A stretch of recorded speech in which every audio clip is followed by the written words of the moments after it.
one way to fix this starter right here, and that's to blow it apart. So that's exactly what we're going to do. We're going to try to blow the 6.9 starter apart, see what went wrong. It might just be corrosion issues on the inside. Maybe the lever's stuck. Maybe the motor's stuck. Who knows? But we're going to find out. Welcome to Hi-Ho Stable Garage.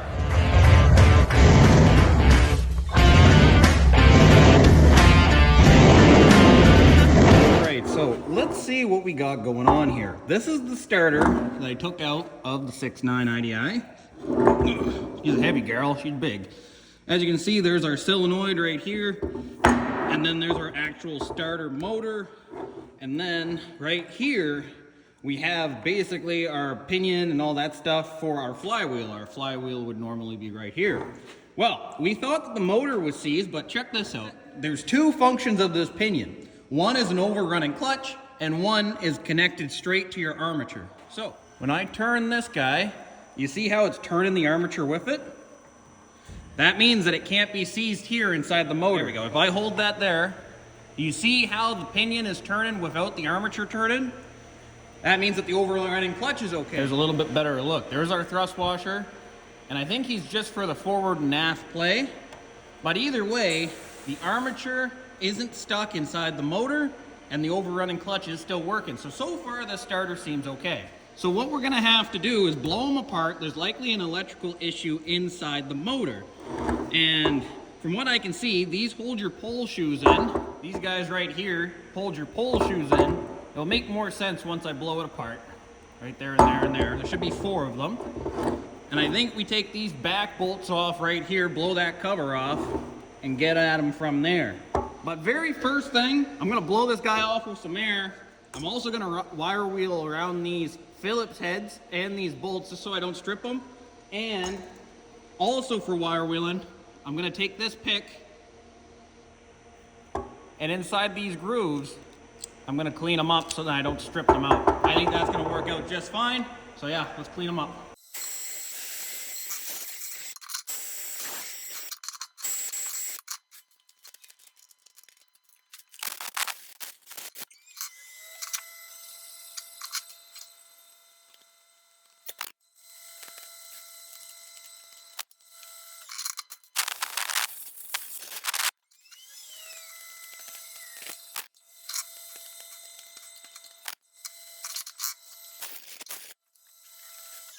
All right, so now that we got this guy all cleaned up, we're gonna take these 2 bolts off right here.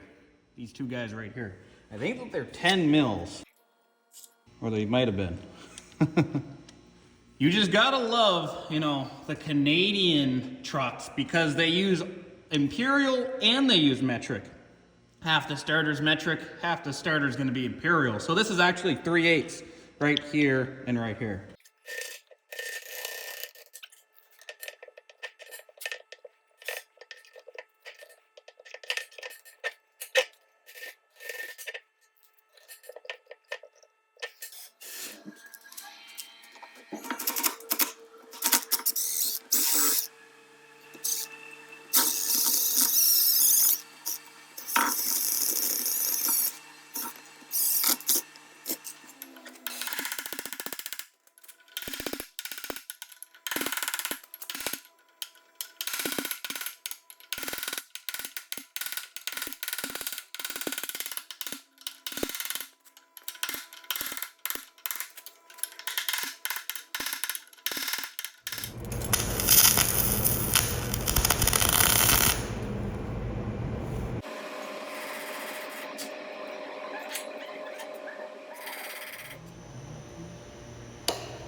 All right, so here we have our 2 pieces. We got our back cap here. That's in desperate need of cleaning.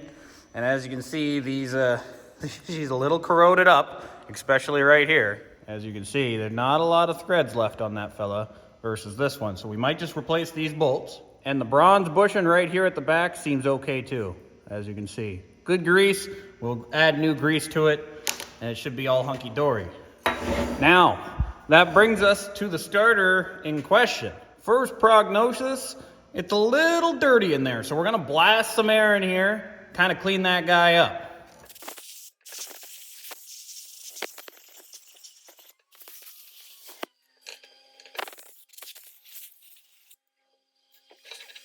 There, now that we gave it a blast, it's actually pretty good. There's lots of brush life still on here. Some of them aren't the most free in the world. Gonna need to be lubed up. We'll see in a second when we get inside. But the commutator bars look like they can be cleaned up, a lot like the angle grinder ones. So what we're gonna do, we got this stud right here on the solenoid. We're gonna undo him, and then we should be able to back this entire case off with the pole shoes still inside.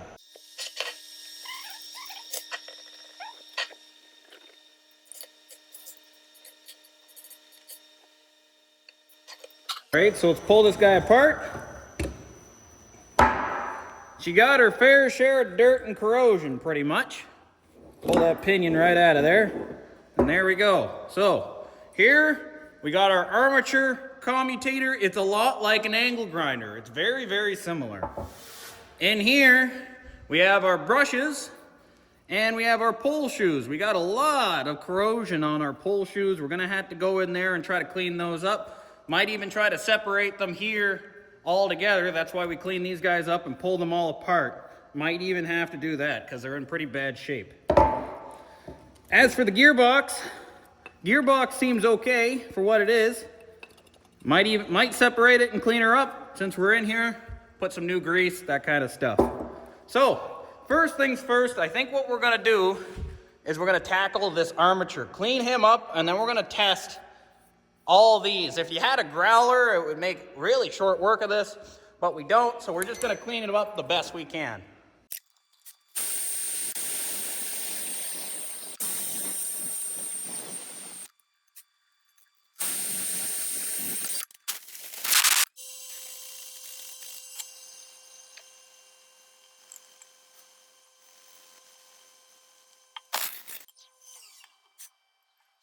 So one thing of concern, these bars right here run across, and then this is just a solid steel machined down piece. It's like a solid piece of steel. We got these bars in here, but we got these strips. This strip right here, this copper strand, is this copper strand. But they're not supposed to have continuity between these two right here. So I noticed right here the insulation on some of these bars that go across is all destroyed. You guys can see that, I hope. Right there's one. And then down here's another, here's another, here's another. So what we're gonna do, we're gonna take the multimeter and just make sure that we don't have continuity across these bars to these steels right here. See, this is what I mean, continuity, beep, beep. That means that the connection is going through and through. So if I go to this strand of steel here on this side, and this strand, I should have continuity. As you can see, you can hear it, it's continuity. But if I go to this bar right here, I shouldn't. That's me hitting the actual sides, but I actually don't have continuity there, which is good. So what we're gonna do, we're gonna test each spot that I saw damage, and just make sure that we don't have the continuity from the bar here and the bar adjacent to it, top and above. So we got a couple of problems around, we're gonna check them all out.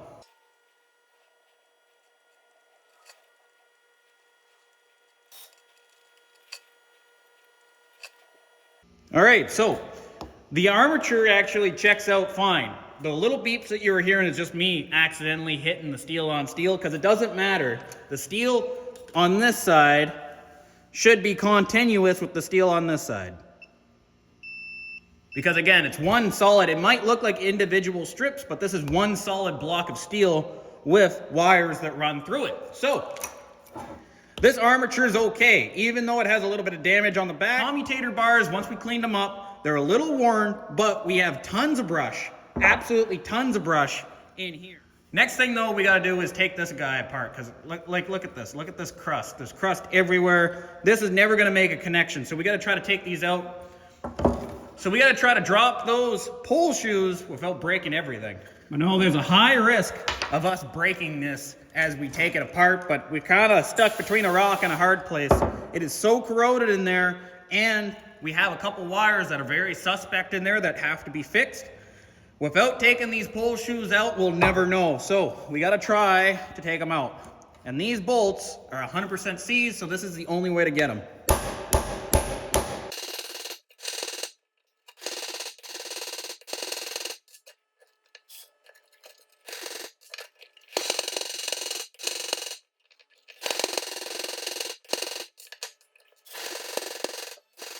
All right, so it's not looking very good for the pull shoes taking them out. They are not budging.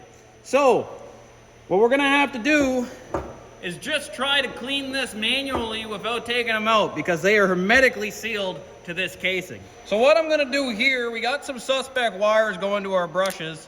I'm gonna give them a tug test and just see if any of them are broken. If they all tug off this, we're gonna have to assume that they're okay, just because I can't get the thing apart. But what we are gonna do on these pivots right here and right here, we're gonna spray some lubricant, really free these guys up. I'm gonna try to clean these pole shoes up with a little bit of scraper action. Just get the dirt out of there. Not the ideal way to do it. Again, taking them out would be the best, but they're never gonna move, these fellas.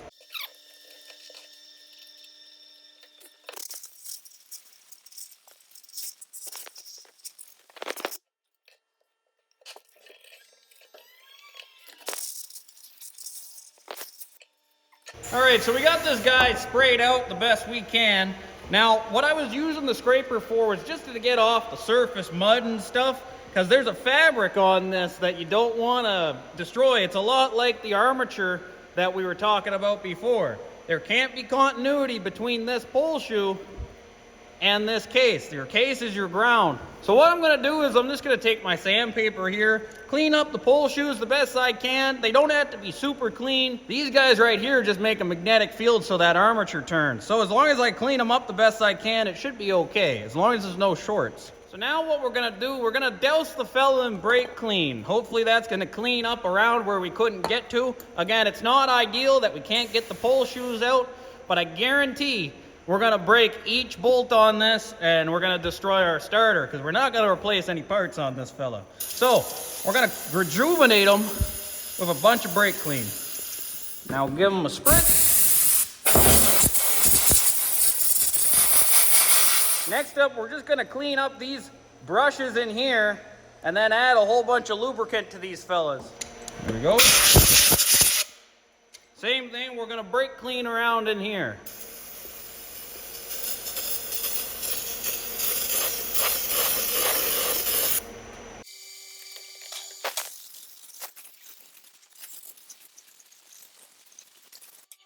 All right, so now we're just gonna spray these joints and work these joints a bit and get these brushes moving the way that they should.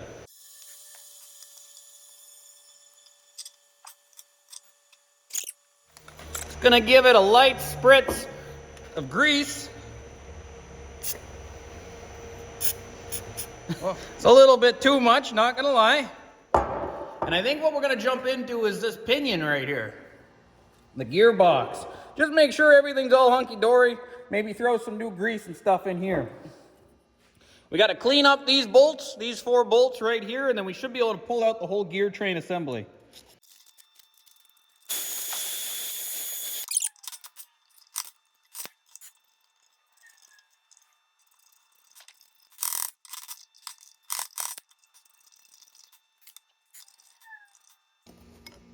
All right, so now we can pull this guy apart. So we got a spacer in here. Here's our lever for our main arm off the solenoid. That's working fine. From what I can see, in order to get inside the gearbox, it looks like I'm gonna have to pull this solenoid off, because I think this lever arm only comes out one way.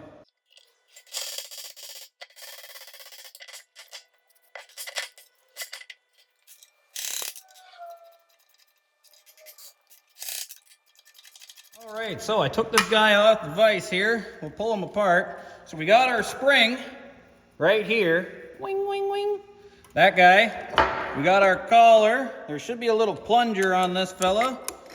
Okay, so we got to take that bolt out there. This bolt right here in order to remove the lever arm. Oh, what activates your starter and throws it into the flywheel is this little solenoid in here. Whoop. He goes in and out, and it moves your lever arm like so, and moves your pinion in and out. See if I can get it to do it. Hold on. Yeah, just like so. Moves that guy in and out into your flywheel and back out of it. Your one-way clutch is right here. That's this fella right there. So looking at her, looks like this bolt's never gonna come out. Looks like it's hermetically sealed in. So I'm just gonna lube this guy up right here, and we're just gonna leave her be. I wanted to lube inside on the gearbox, but I don't think it's gonna be necessary. We'll just put a little bit of stuff on her pinion before we seal her all up. So it's nice to see inside here. This solenoid actually looks all right, and I noticed this, fellas. I think this is a rebuilt starter or a newer starter, because if you look here on my armature, let me zoom in. Boop. Hold on, there it is. That says January 92, as far as I can tell. JAN/92. So this is at least a 1992 starter. So as for this fella, what we're gonna do, we're just gonna spray a little bit of high temp grease. Oh, wrong way. Just right in there. Work that fella back and forth. Just kind of free it up as we go. Same as on these twisty splines right in here. We're just gonna spray a little bit of high temp grease. No problems whatsoever there. And then at the end, we'll spray just a little bit on the pinion itself. All right, so we have the complete starter, completely disassembled. I cleaned up some of the housings. We're not gonna paint it or anything. Not going that nuts on it. But we got it all cleaned up the best we can. So what we're gonna do, we're gonna start final assembly again. One thing to note, I don't have any bolts like this guy, so we're actually gonna have to use the garbage bolt. It should be okay, but if I was gonna rebuild this 100%, we would go with new bolts. But either way, let's start putting her back together. All right, so we're gonna put this guy, the solenoid, back on. We're gonna add a little bit of copper anti-seize just to the face, just so then you know if we ever gotta come back in here, we're not gonna be struggling to get her off.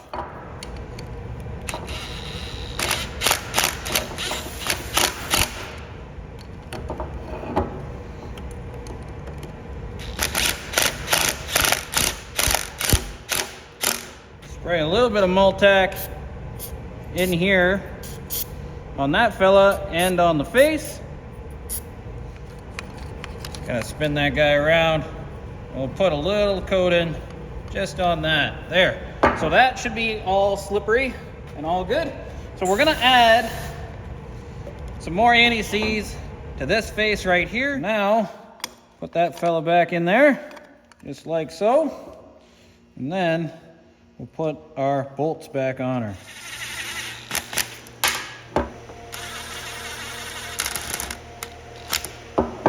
So now we're going to take our armature and we're going to insert it into here, spline it in. So on these cogs here, I'm just going to spray some grease. Perfect. Get that off my actual armature piece right there. Put some grease on it. And then same thing for the actual shaft itself. We'll put a little bit of grease. Should work out just fine. All right, so those shims go right there. So I'm gonna spray right in there, and we're gonna spray our whole bearing assemblies anyway. Get those all nice and lubed up. So first guy goes in, he has a little bit of a crown on him. He goes in there first. Just like so. So now he's in there. Then we take our two pieces, they kind of go together, and they'll go in just like so. Put the spacer in between. There, all right? And now we're gonna put our armature in. And everything is nice and free. All right, so the next method to our madness is we're gonna put our body with our pole shoes back onto our armature, and this goes on one way. So we're kind of stand that fella up just like so. And we got the little tab there at the bottom of our base. That goes to our solenoid right here on this post. That's the post I'm talking about right there. We're gonna slide our base right onto this fella. There we go. We should have no problems until we get to our brushes here. Same idea as the angle grinder. These have to be pulled back in order to go on top of your commutator bars. So that's exactly what I'm going to do. I'm going to pull them back and push down at the same time. And we're just going to get it so it slides right on. Awesome. So now our brushes are on our commutator bars. We're going to line the base up, and we're just going to give it a gentle smack with the old hammer there. And there we go. So the base is all on this guy. Give him another gentle smack. There we go. So what we can do, we can put our ground and our lock back inside. I already kind of cleaned them up. We're just going to throw them right inside there, all hunky-dory.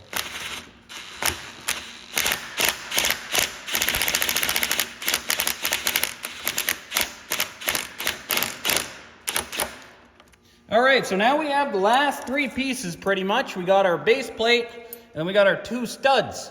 These guys. Fun fact, these guys right here, when you assemble them, I never showed you guys when I clean them up, but when you assemble them like this, you have to add electrical tape to these guys right here, up until where it threads into the base right here. If you don't, it can arc out and screw up your starter and make it so it doesn't run. So we're just gonna add new electrical tape all the way through. It doesn't have to be very thick, but it does have to be on there.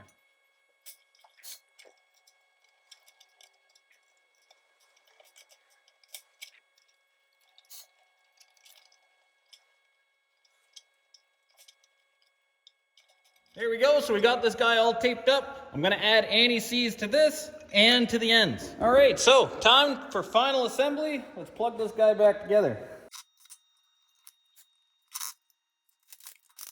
All right, so here's our completed starter. As you can see, it's all back together. So the last thing we have to do is, let's see if it does the thing. All right, so I got it hooked up to battery. Basically, we have the positive bridging over to our solenoid, and then we have ground, and then we kind of cleaned up a side of the starter, and that's going to be our main ground. So we're going to activate our activator wire at the same time that we're running the motor. It's going to be a little finicky because everything's going to be loose, but it should punch this guy out, and it should activate the motor. And there you go. Worked just flawlessly. Let's try it again. Awesome. It's really working well. Let's do it one more time. Well, you really can't get much better than that. It just goes to show you, with a little bit of work, you don't have to spend a whole bunch of money. A starter like this size is about $175 now. It's quite expensive. So if you can save a buck here and there, you can spend it on more important things like performance and brakes, maybe. Awesome. I'm glad we got this starter fixed up. Now we can go start that 6.9. I hope you guys enjoyed this video, and I'll catch you guys in the next one really soon. All right, see ya.